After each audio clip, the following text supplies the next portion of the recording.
Oh, hello. Welcome back. Have you been doing alright? I sure hope so. Well, let me tell you a little story about how I've encountered three of the most fearsome foes on my journey yet. One stronger than the other. Well, go on then. Get comfy by the campfire here and hear my tale.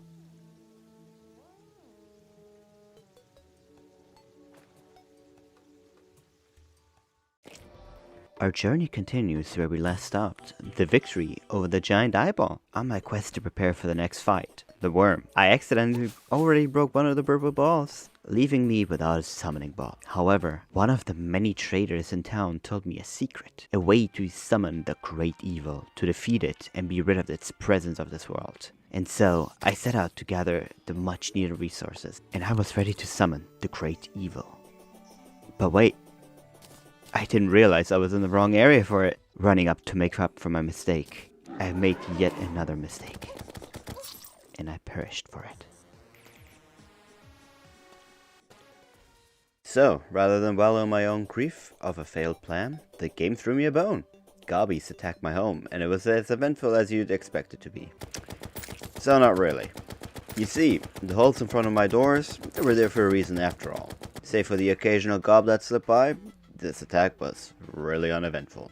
However, with the army slain, one of the key NPCs spawned somewhere on the map, and I kid you not, it took me 5 hours to find this bad boy.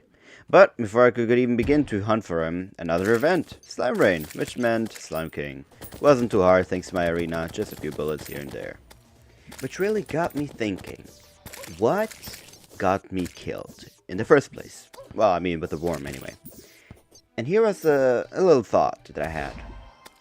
I didn't have an arena. Well, I mean, obviously, just standing around there like an idiot and shooting the worm while he's going through the ground. Not a good idea.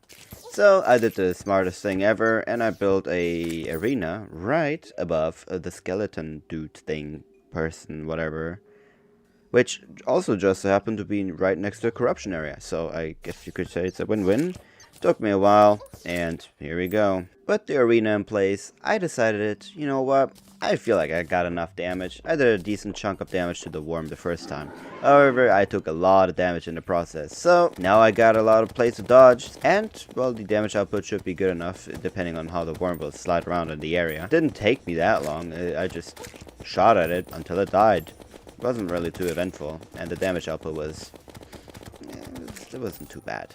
With the materials of the slain worm at hand, I upgraded my gear a bit and had a meteorite land somewhere on the map. Well, it didn't take me too long to find it, and I mined it out to its completion. Thank God I had that obsidian mask.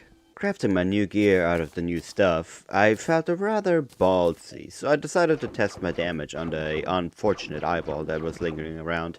Killed it rather slowly, and, well, died to an unfortunate cave-dwelling incident. Let's call it that. Which got me thinking, well, it has infinite ammo, and the damage is, well, it's there, it's damage.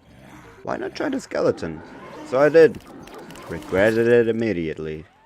Oh well. You see, Skeletron works a bit differently than the other bosses we have encountered so far. Well, I guess, save for the worm, it kinda splits off, so I guess that's special. He has 3 different pieces that you can attack. Until you've broken both the arms, the head will, well, take 1 damage, unless you have like a lot of damage, but that's not possible in the early game. My damage is garbage. Damage input was extreme, so I had no chance of surviving. Probably with a lot of kiting, but I wouldn't want to go through that. So I hatched a plan. It's time to switch tactics. No more magic. Early game magic sucks anyway. So, what do I do with my newly found gear? That's right, I'm going digging. Straight down to hell.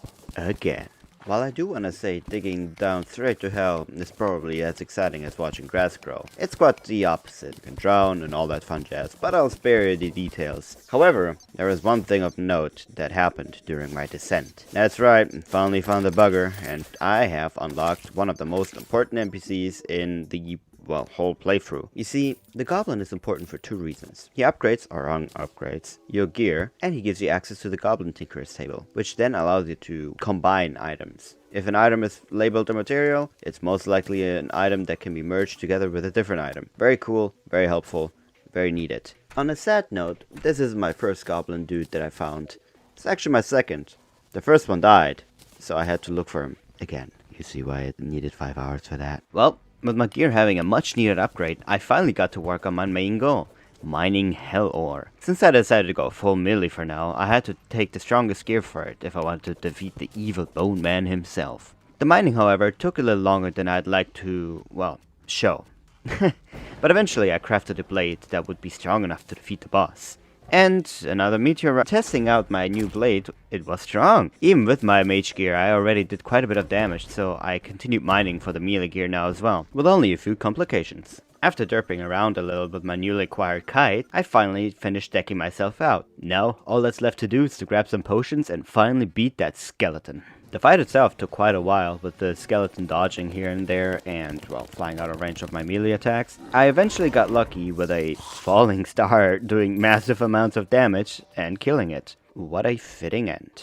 With the skeleton now defeated, and with its loot in my clutches, new opportunities arise, and a small new adventure awaited me.